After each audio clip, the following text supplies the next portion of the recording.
Assalamualaikum warahmatullahi wabarakatuh. Halo semuanya, bagaimana kabar kalian hari ini? Sehat semua?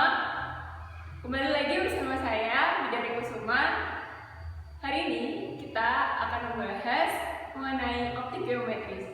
Nah, sebelum membahas materinya, kita lebih baik berdoa terlebih dahulu. Kepada ketua kelas, dipersilakan untuk memimpin doa.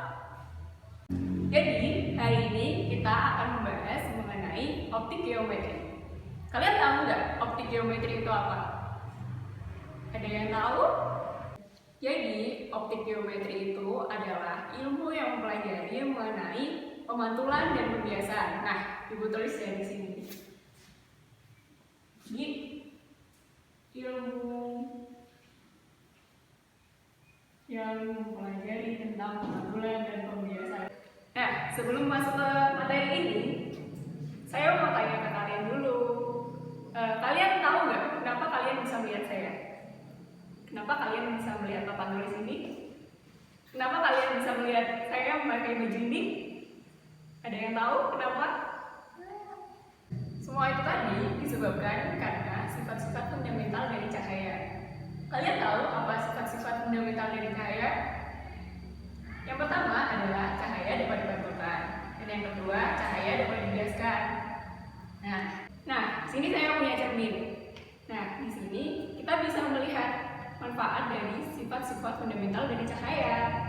Nah, sifat-sifat fundamental dari cahaya bisa kita manfaatkan dan bisa kita lihat efeknya di alam. Nah, contohnya ya cermin tadi. Lalu di sini kita akan mempelajari mengenai lensa dan cermin.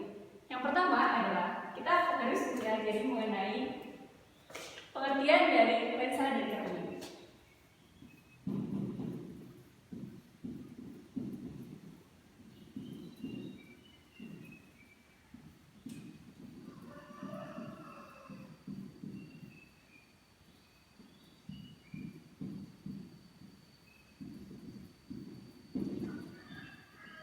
Selanjutnya, kita harus mempelajari mengenai cara kerja lensa dan cermin.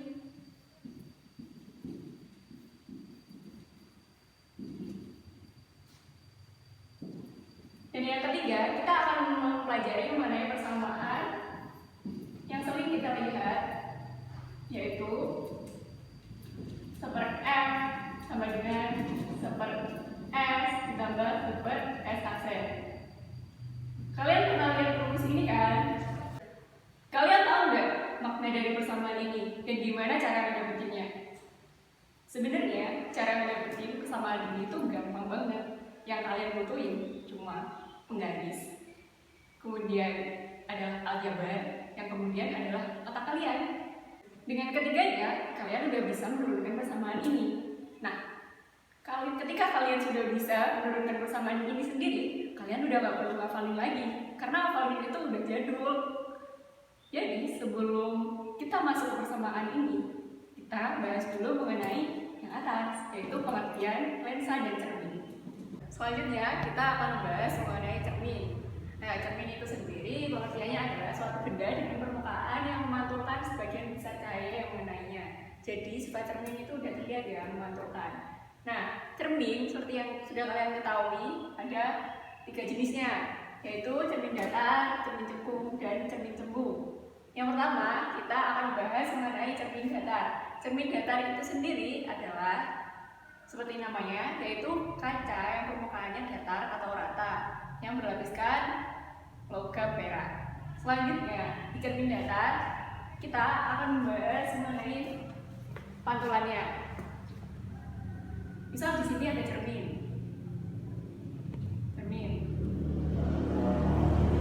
Kemudian di sini ada suatu bidang datar atau sumbu. Misalnya saja lantai atau kawah. Kemudian di sini ada orang yang sedang mengaca. Orang ini mengaca dengan jarak di sini adalah kita misalkan S. Jadi S di sini adalah jarak benda ke cermin.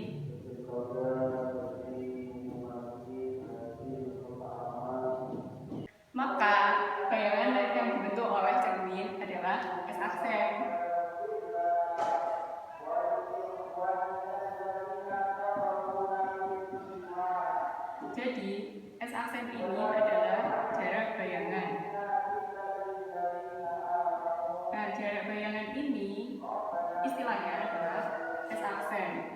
aksen ini disebut dengan min S. Kenapa min S? Karena minus di sini menunjukkan bahwa arahnya berlawanan dengan jarak benda atau S. Sehingga sifat dari cermin datar karena minus, maka sifatnya adalah maya. Kenapa maya? Jadi maya itu sebetulnya karena bayangannya berada di belakang cermin. Nah, selanjutnya perbesaran cermin. Perbesaran yang diperoleh dari bayangan cermin adalah M. Nah, kemudian kita bisa menentukan perbesaran dari cermin datar ini. Perbesaran di cermin datar ini atau M itu adalah nilainya adalah 1 kali. Maksudnya 1 kali ini adalah sama. Jadi, misal ketinggian anak ini adalah 1 meter.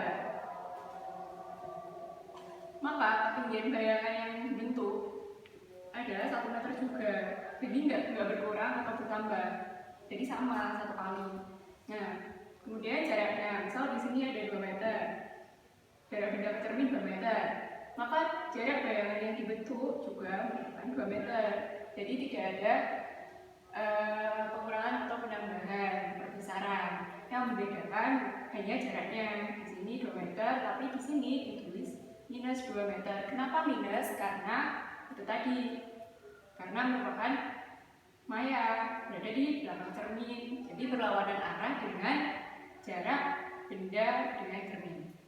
Kemudian ada kasus nih, misal anak kecil yang tingginya 1 meter ini ingin membeli cermin. Karena dia tingginya 1 meter, dia tuh ingin melihat seluruh badannya secara penuh. Itu ada syaratnya dalam cermin datar. Jadi panjang cermin datar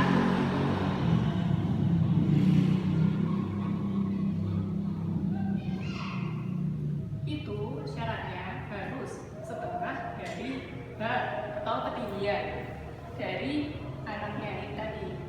Jika misalnya saja anak ini tingginya 1 meter, maka panjang cermin yang harus dia beli adalah setengah dari 1 meter, yaitu setengah meter.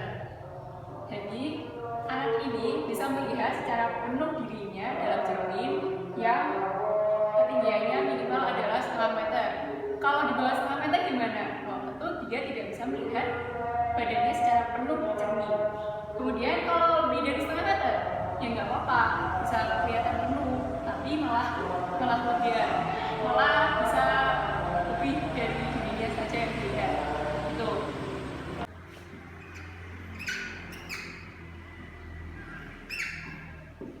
Nah, ini tadi kan untuk yang 1 cermin datar. Selanjutnya kita akan bahas tentang 2 cermin datar. Misal nih, ada cermin datar, 2 cermin datar, terus berhimpitan kayak depan belakang berhadapan gitu, tapi nggak berhadapan langsung. Jadi kayak berhimpitan. Misal kayak gini. Di sini ada cermin, kemudian di sini cermin. Ini ada cermin 1. Di sini ada cermin 2. Di sini kan cerminnya membentuk sudut alfa misal. Maka ya dalam 2 cermin ini kita mengenal jumlah bayangan. Nah, jumlah bayangan ini adalah 360 derajat dibagi dengan sudut antara 2 cermin dikurangi 1. Jadi N ini adalah jumlah bayangan.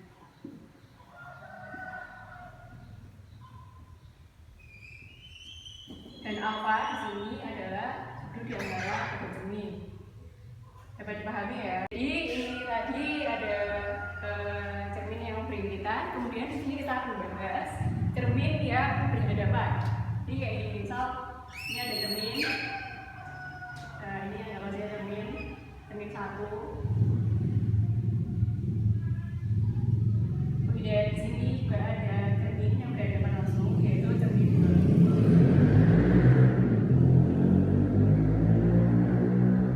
Di sini misal ada cahaya datang, sinar datang.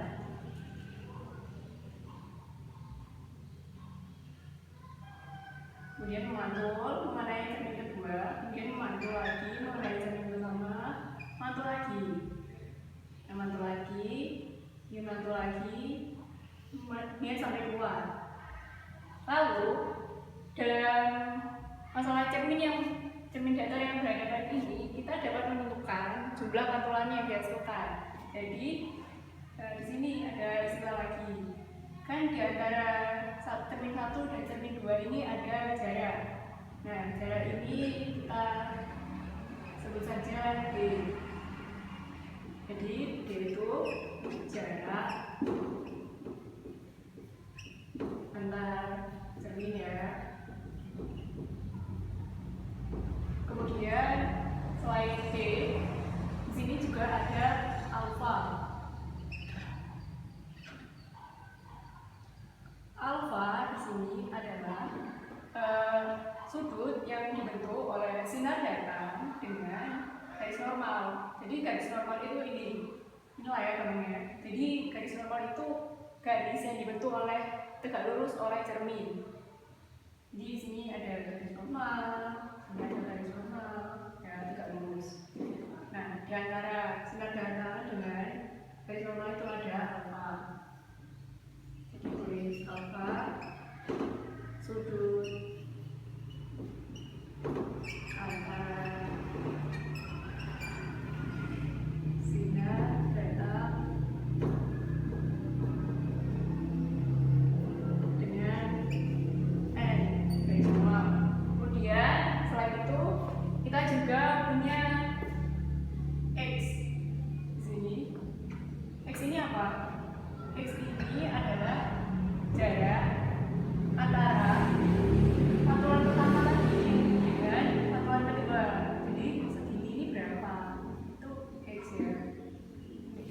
Jadi X itu bisa menghitung jarak antar pantulan. Istilahnya X lah. Jadi di sini sampai ke sini sampai pantulan cermin 1 itu juga X namanya. Terus dari sini ke pantulan selanjutnya juga X. Nah, jadi X itu adalah jarak antar pantulan.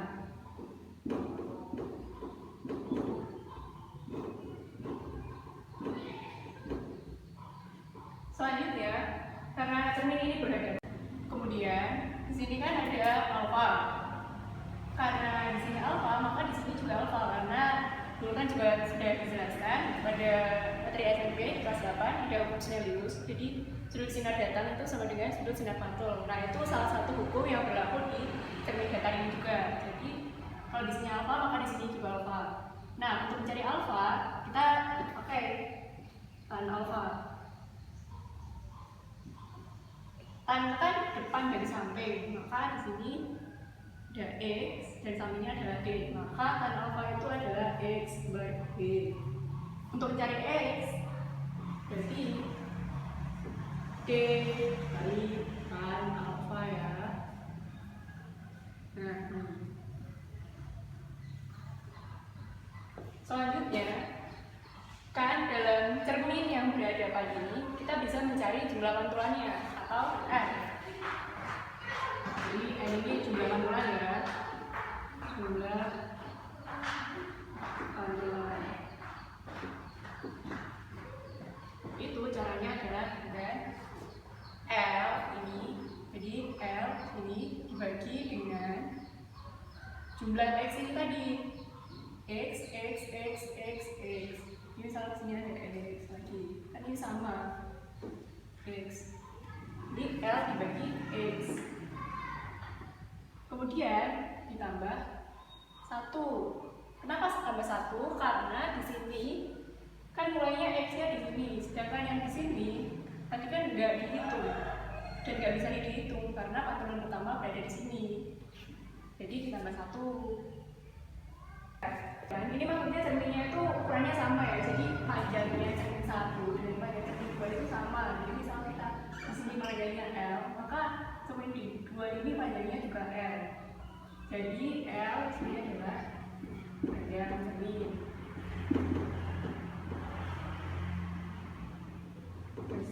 Kok menurut ya?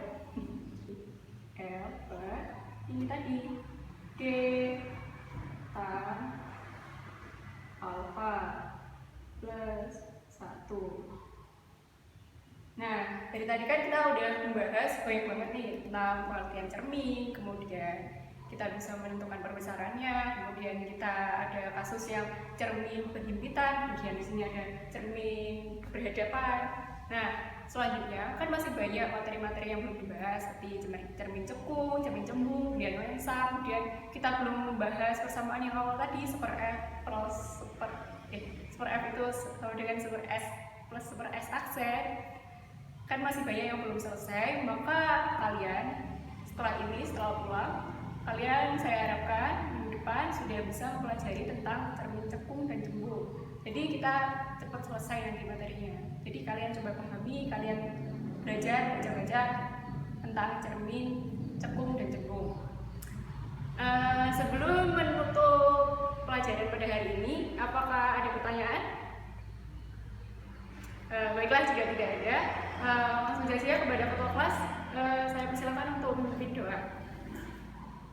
Hari ini sudah selesai dan sudah ditutup dengan doa. Kemudian saya juga sudah menyampaikan pesan untuk minggu depan. Jangan lupa ya semuanya. Kemudian di jalan juga hati-hati.